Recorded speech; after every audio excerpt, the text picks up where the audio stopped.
Os versículos 39 a 43. Atos 10, de 39 a 43. Vamos ver o que é que diz esta porção da palavra de Deus.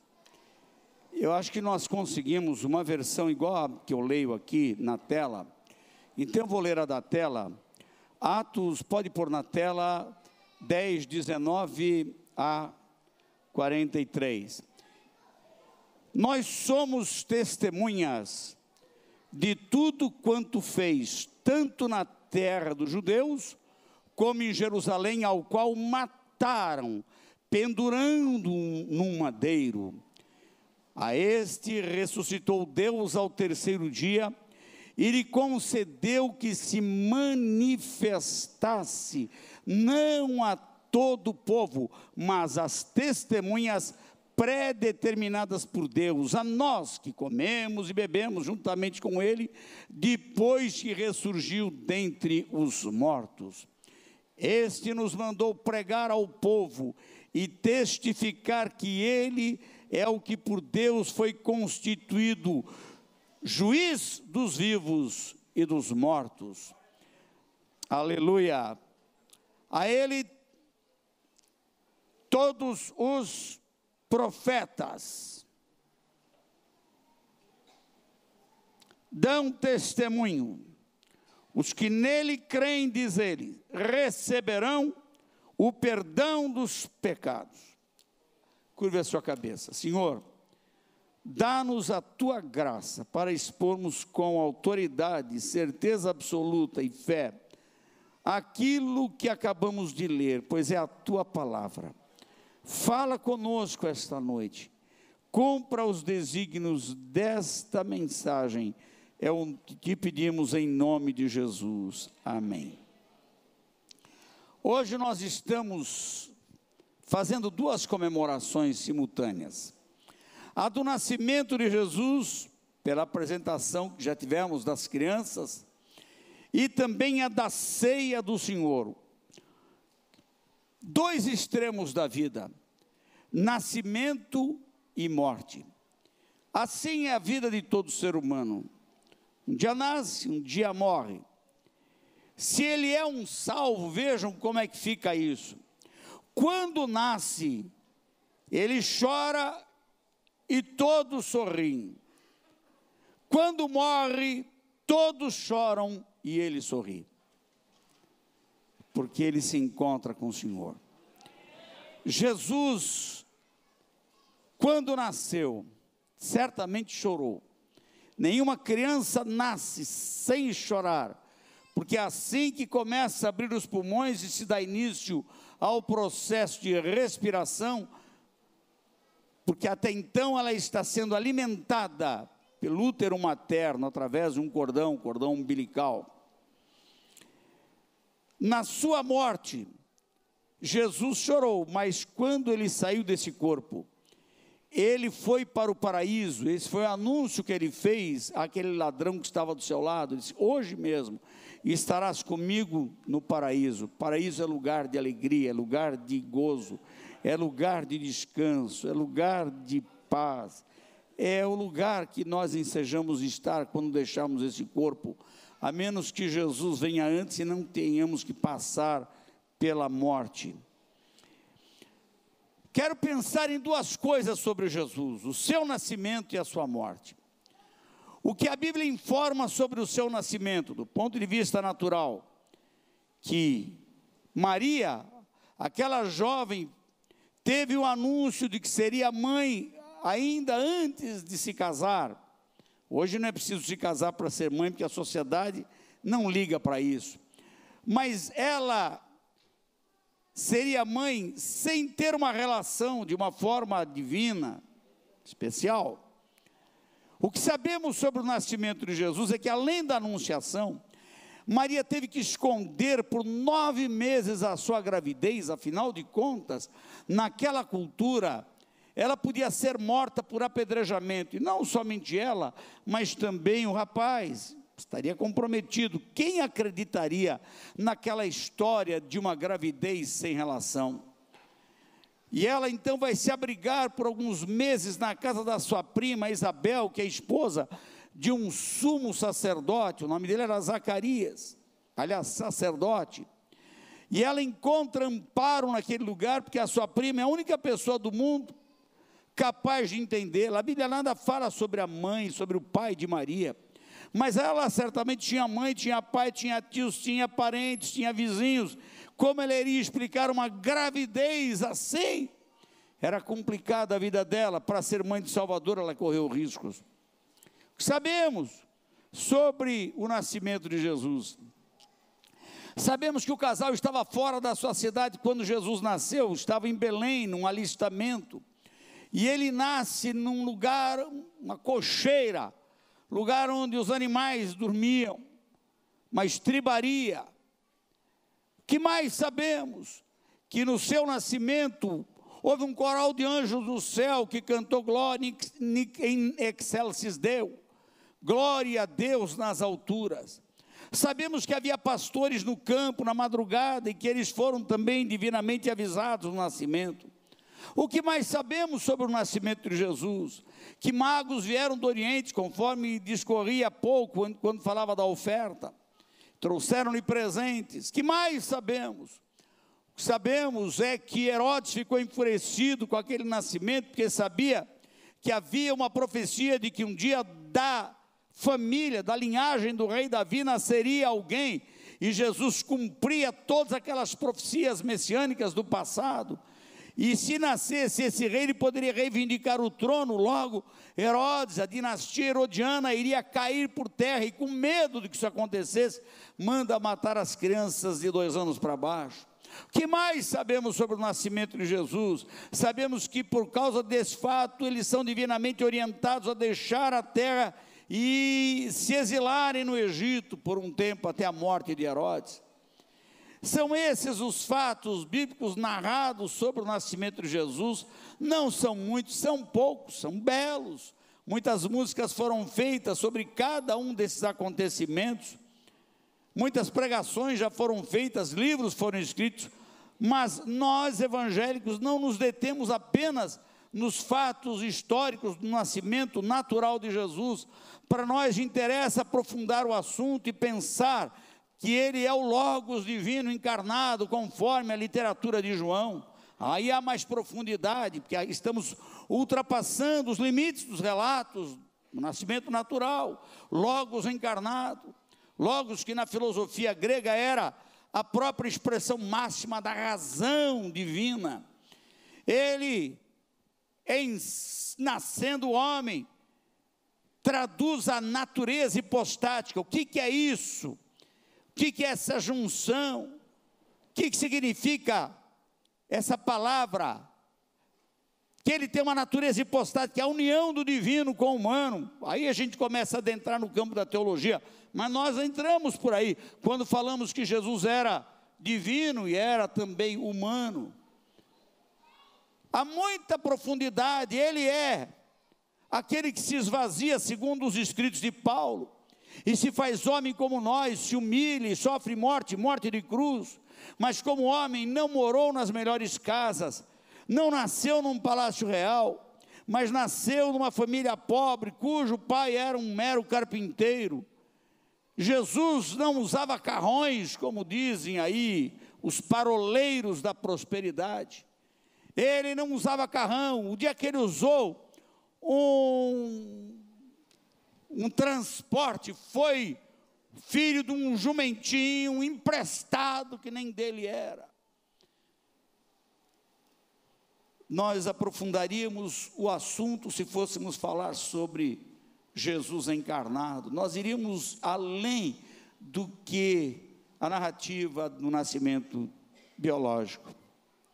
Mas a nós, como igreja, interessa mais falar sobre o Jesus morto e ressurreto do que sobre o seu nascimento. No calendário cristão, as 2 datas são celebradas, mais a data do nascimento até do que a da morte, porque a data do nascimento reúne mais as famílias. Natal, com árvores, com bolas, com enfeites, com luzes, com Papai Noel, com mesas fartas, com presentes, com telefonemas, com saudações. Tudo é bonito, com panetone, com peru, com champanhe, com tudo aquilo que adorna uma mesa de Natal. Frutas secas, castanhas, nozes, tudo isso tem cara de Natal, Natal brasileiro, Natal estrangeiro. Nós importamos até a neve para dar cara de Natal, para dar beleza do Natal o mais profunda possível. E a morte de Jesus celebrada na Páscoa, de uma forma ainda esquisita, mas também não deixa de ser boa, porque a gente faz coral de crianças, coral de jovens, coral de adultos. As igrejas celebram a Páscoa, a morte de Jesus na Sexta-feira Santa. Aí entra o chocolate, o coelhinho, o ovo de Páscoa. Para mim, tudo isso é sintomático, no sentido de que os seres humanos, ao lembrarem do nascimento e da morte de Jesus, eles estão juntando para si suas pérolas preciosas, que hão de ser lembradas no dia do juízo. Para ninguém chegar de cara lavada diante de Deus e dizer assim: o quê? Mas era assim? Eu não sabia que era desse jeito. Pois é, você comemorou um nascimento, mas não deu a devida importância a ele. Você comemorou uma morte, mas não entendeu o significado dela. Para pensar, quando um assunto é tão marcado na história, à toa não é, gente. É como na Bíblia, eu às vezes leio algum pensamento, algum versículo, e eu encontro aquele versículo repetido em outras porções da Bíblia, e eu paro para pensar que quando uma ideia se repete, à toa não é que Deus tem grande interesse nela. E entra ano, sai ano, entra ano, sai ano. Está todo mundo celebrando um nascimento aí, está todo mundo celebrando uma morte aí. E quais as implicações disso?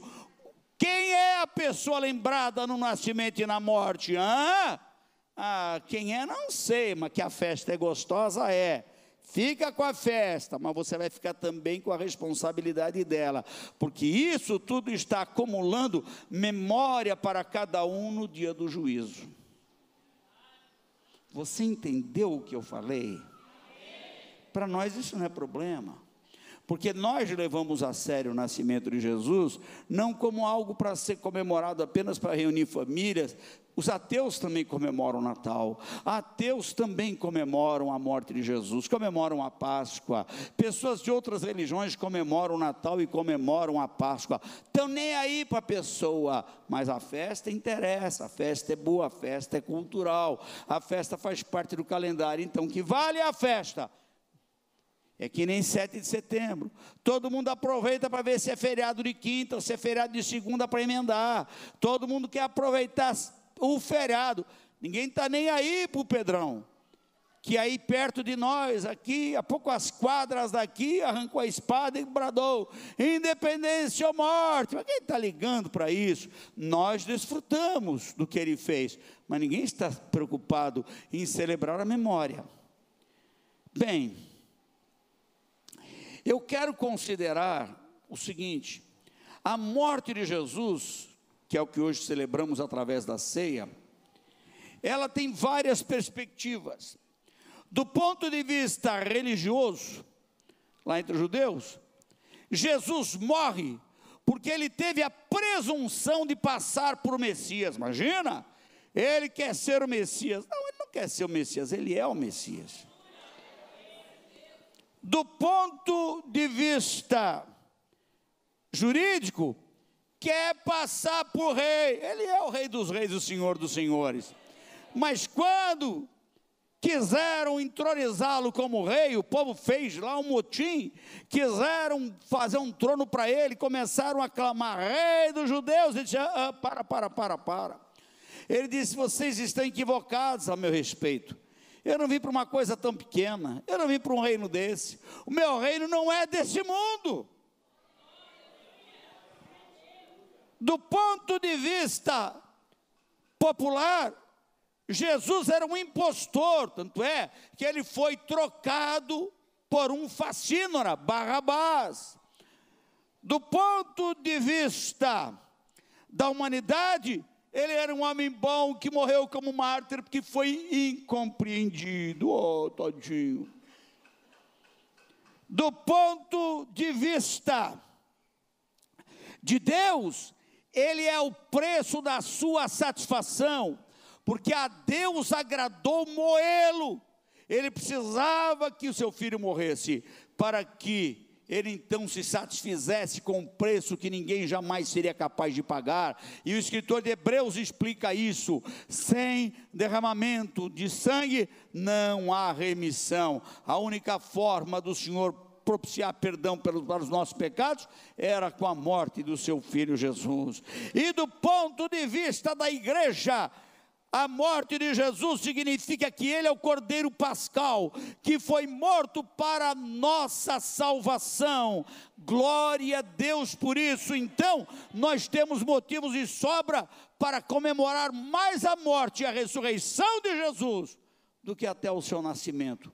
Claro que sem um nascimento não teríamos a cruz, mas Jesus se desenvolveu como criança. E ele não fez nenhum milagre como criança, ao menos não está na história. Tem uma tradição católico-romana que diz que Jesus brincava com seus coleguinhas, fazia passarinho de madeira, assoprava, eles saíam voando. Me poupe, tá? Jesus nunca fez um negócio desse, nem precisava fazer. Jesus faz o seu primeiro milagre aos 30 anos de idade, numa festa de casamento em Caná da Galileia, quando ele transforma a água em vinho, e o seu ministério de milagres e de pregação dura 3 anos, e tem o seu ponto culminante na cruz, e depois na ressurreição, e finalmente a ascensão para o céu. Aí está a razão de Jesus ter morrido, e ele tinha isso em mente. O seu foco era a cruz. Quando no dia do primeiro milagre, a sua mãe disse: acabou a bebida da festa, o vinho. Jesus, antes de transformar água em vinho, a sua mente vai lá para o Calvário. No dia do primeiro milagre, a sua mente vai para o seu último dia na terra. Ele diz: a minha hora não é chegada. Como não é chegada a hora? O senhor está falando o quê? Mas o senhor já está fazendo um milagre? Como o senhor diz? A hora não é chegada. Não é hora do milagre, não. Milagre agora. A minha hora estava na mente de Jesus. 7 vezes no livro, no Evangelho de João, aparece essa expressão: a minha hora não é chegada, a minha hora não é chegada, a minha hora não é chegada. Na última vez diz: a minha hora é chegada. E quando chega, olha e diz: Pai, glorifica o teu filho, para que ele também te glorifique, pois a sua hora é chegada. Que hora? Hora de morrer na cruz. Se Jesus não morre na cruz, você não estaria, eu não ia te conhecer nunca. Se Jesus não tivesse morrido na cruz, você não seria crente, não seria salvo. Eu teria nascido em outro berço, e você também. Talvez eu não tivesse nem nascido, porque o meu pai e a minha mãe se encontraram, foi numa igreja. Sabe por que numa igreja? Porque havia crentes. Sabe por que havia crentes? Porque havia salvação. Sabe por que havia salvação? Porque Jesus morreu e ressuscitou. Então eu nasci por causa disso. Senão o Celso e a Lourdes não teriam se encontrado.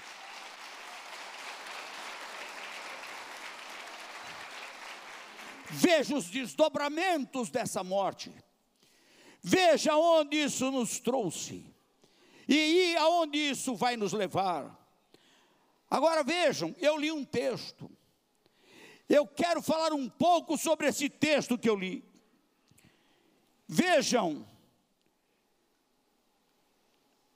Pedro, na casa de Cornélio. Cornélio é um centurião romano. Ele não é judeu. Ele é um homem de bons costumes, tem boas práticas religiosas. Ele ora, ele dá ofertas, dá esmolas, mas não era salvo, porque não há salvação fora de Jesus. Está escrito, aliás, Pedro faz essa declaração diante dos magistrados, os mesmos que crucificaram Jesus. Está em Atos capítulo 4, versículo 12, ele diz: porque debaixo do céu nenhum outro nome há dado entre os homens, pelo qual importa que sejamos salvos. Você pode ser bom, você pode fazer esmolas, você pode fazer o bem, mas se você não crer em Jesus, você não pode garantir a sua alma para o céu, porque a salvação é garantida somente para os que creem, e isso nós vamos constatar no texto lido. Pedro era um judeu, e como os judeus achavam que Deus era só para eles, depois que Jesus vem, faz o seu ministério e volta para o céu, os discípulos ainda continuavam com a sua cultura arraigada, eles ainda mantinham a crença de que o evangelho também era só para eles, ele não passava pela cabeça deles, que a morte de Jesus era para atingir toda a humanidade, por mais que Jesus houvesse falado.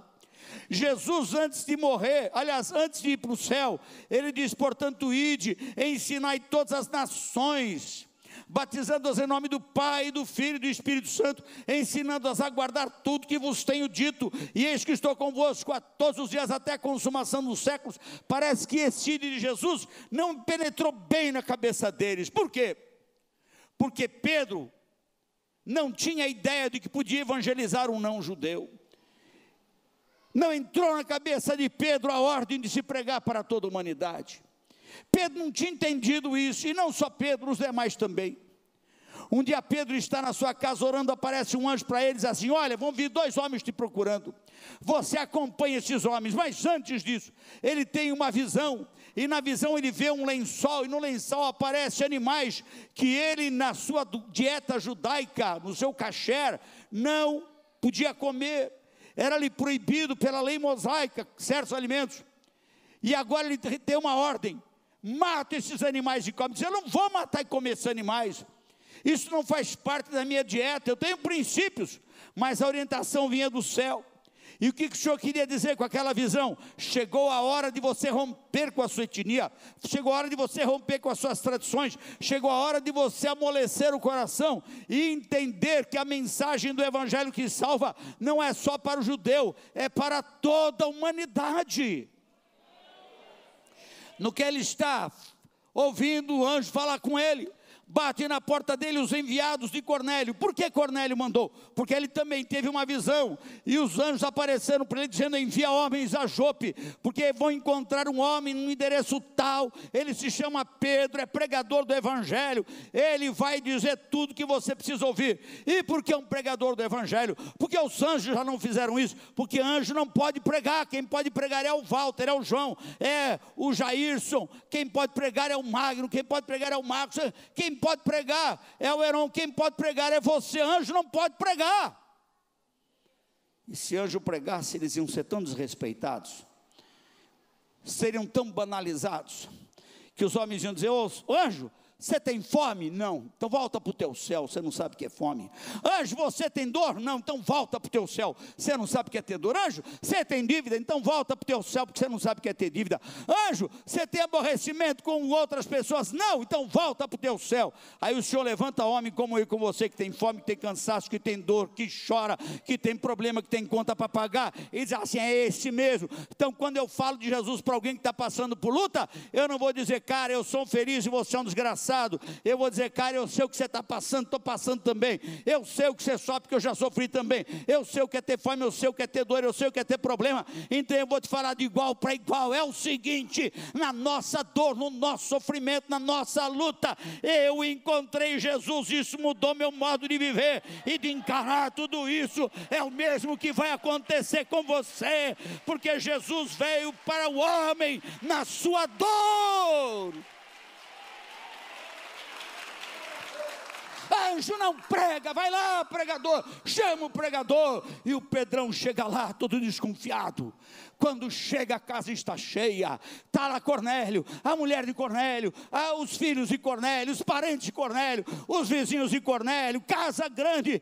Pedro chega falando: é o seguinte, eu estou aqui porque um anjo me mostrou o que eu tenho que fazer. E como ele não podia pregar, venho eu aqui, estou aqui para pregar para vocês. E ele começa a justificar a razão da sua ida. mas o auge da sua pregação está aqui. Quando ele começa a falar de Jesus, ele vai falar da sua morte e não do seu nascimento, porque a morte e a ressurreição de Jesus interessa mais aos pregadores do que o seu nascimento lá em Belém de Judá. Vou repetir isso: a morte e a ressurreição de Jesus interessam mais aos pregadores do Evangelho do que o seu nascimento em Belém da Judéia. Os pregadores da igreja primitiva anunciavam que Jesus morreu e ao terceiro dia ressuscitou. Aqui está o segredo da mensagem poderosa do Evangelho. Aqui está o segredo, por isso eu digo: Jesus morreu, mas Ele está vivo, e Ele está lhe vendo aqui, Ele está lhe ouvindo aqui, e Ele está pronto para estender a sua mão para você hoje. Glória a Deus. E ele disse: nós vimos, nós somos testemunhas de todas as coisas que ele fez, tanto na terra da Judeia como em Jerusalém, ao qual mataram, pendurando no madeiro, mas não ficou lá. A este Deus ressuscitou ao terceiro dia e fez que se manifestasse. Não foi todo mundo que viu, a maioria não viu, poucos viram Cristo ressurreto, mas eu estava lá, eu sou um daqueles que o viram, eu estou falando pela minha experiência, diz Pedro, eu vi, ele está vivo. Mas não foi só Pedro. Na hora da sua despedida da terra, cerca de 500 irmãos assistiam Jesus ressurreto, subindo entre as nuvens dos céus. E a Bíblia diz que o testemunho de dois é verdadeiro. Ali eram cerca de 500. Veja o versículo ainda 41. Nós não apenas o vimos ressurreto, nós comemos com ele, nós bebemos com ele depois que ressuscitou dos mortos. Ele está vivinho e nos mandou pregar ao povo e testificar que ele é o que por Deus foi constituído. Agora vejam, segura aí no seu banco, juiz. Como as pessoas estão querendo ver Jesus. Estão querendo ver Jesus como dono de banco, com a chave do cofre na mão, para socorrer. Estão querendo ver Jesus como médico, para curar.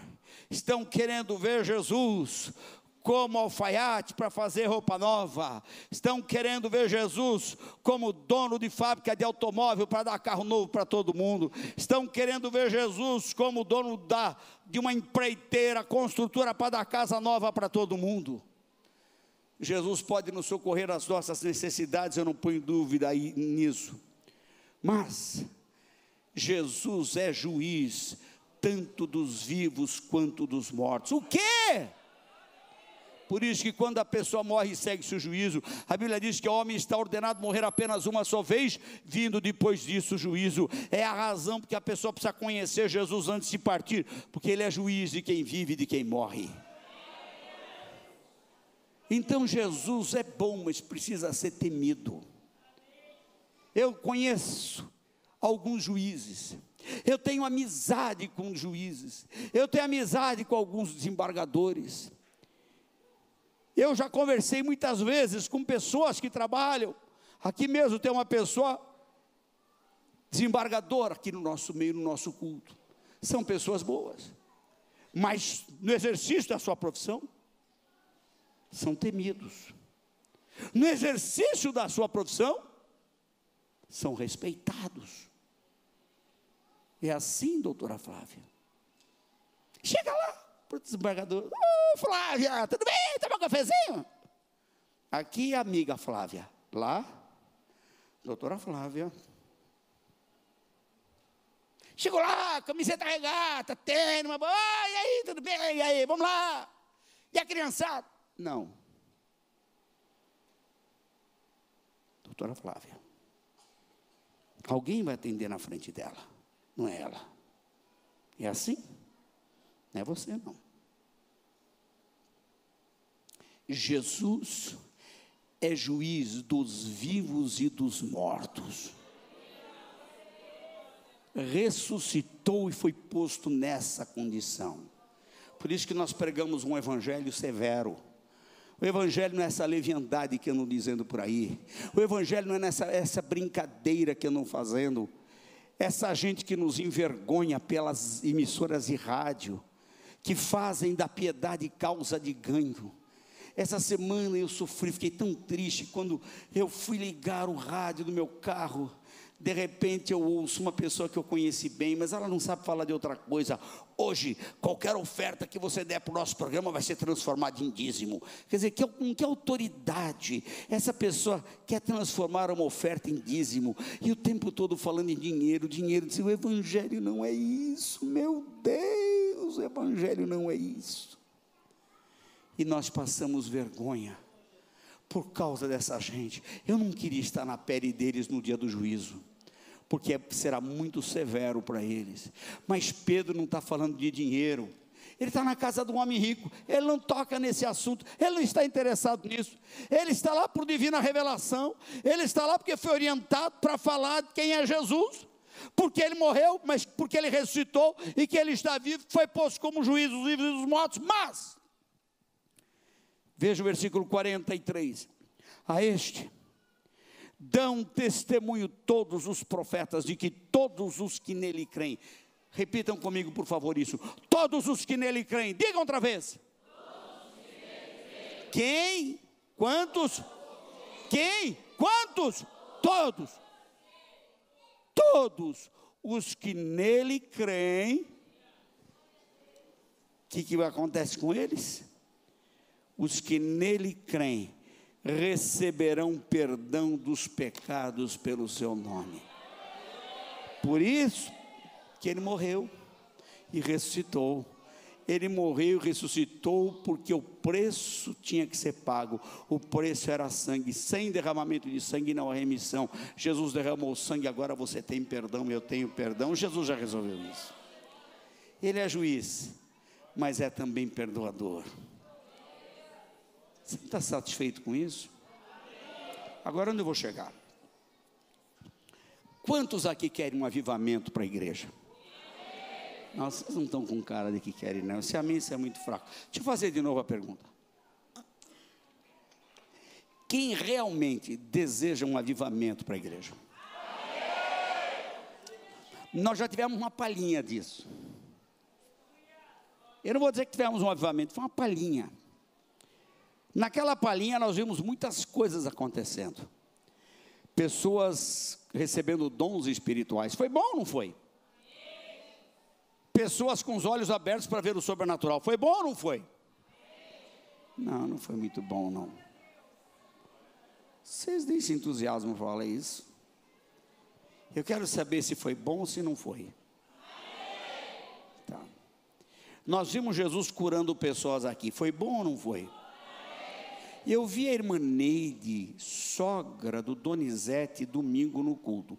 Por acaso a irmã Neide estaria hoje no culto? Tia, da Dani. Eu perguntei, irmã Neide, como está o Douglas? Está o moço. Ah, Douglas, quem é Douglas? Um menino que até os 2 anos de idade era cego. Nasceu cego, completamente cego. Mas naquele tempo, quando o Senhor estava operando, nós oramos por ele e ele foi curado. Um menino de 13 anos de idade, tetraplégico, não se movimentava, vinha numa cadeira de rodas, trazido pelas diretoras do Hospital São Paulo, que são membros da igreja. Ele é curado e sai daqui andando. Várias coisas aconteceram. É bom avivamento? É bom a gente orar e Jesus curar. É bom o Senhor manifestar a glória na igreja. Agora preste atenção. Eu vou fazer de novo a pergunta. Você deseja um avivamento? Reavivamento? Aliás, no inglês a palavra é revival, é reavivamento, porque parte no pressuposto que o primeiro avivamento veio no novo nascimento. Depois uma renovação é chamada de revival, reavivamento. Você quer um reavivamento? Sabem o que aconteceu na casa de Cornélio? Preste atenção. Quando Pedro, vamos melhorar aqui, enquanto Pedro falava da morte e da ressurreição de Jesus, versículo 44, dizendo Pedro, ainda estas palavras, caiu o Espírito Santo sobre todos os que ouviam a palavra. A mensagem da cruz traz avivamento, a mensagem do Calvário traz o poder de Deus. Será que não é o que está faltando nos púlpitos hoje? Falam em poder, mas ninguém está pregando o Cristo morto e ressurreto, estão falando outras coisas. Vamos puxar de volta essa mensagem, e eu não quero começar o ano de 2018 com uma igreja letárgica. Eu quero uma igreja avivada, uma igreja renovada, uma igreja onde o povo ora mais, e onde o poder do Espírito se revela. Será que Cornélio não tinha ouvido falar de Jesus? Claro que sim. Será que as pessoas da casa dele, as que estavam lá, nunca tinham ouvido falar? Os boatos corriam. Jesus era famoso na nação. Eles conheciam Jesus por boato, do mesmo jeito que os brasileiros o conhecem, por boato. Mas quando houve um pregador da palavra de Deus apresentando Jesus, as pessoas se quebrantam, aí o Espírito Santo vem. Você quer isso para a sua vida? Hoje é dia de celebrar a morte e a ressurreição de Jesus. A ceia faz isso. Mas eu não queria terminar o ano. Eu não queria que a última ceia do ano fosse uma ceia formal. Eu não queria que essa fosse só mais uma mensagem. Porque Deus sabe do anelo que há no meu coração. Deus sabe quanto eu estou buscando isso no meu coração, quanto eu estou querendo isso, quanto eu estou precisando disso. Não, vocês não estão entendendo o que eu estou tentando falar. Eu queria tentar enfiar na cabeça de vocês o que está passando na minha. Eu queria tentar enfiar no coração de vocês o que está no meu coração. Vocês estão com pressa de comer pão? Vocês estão com pressa de tomar o cálice?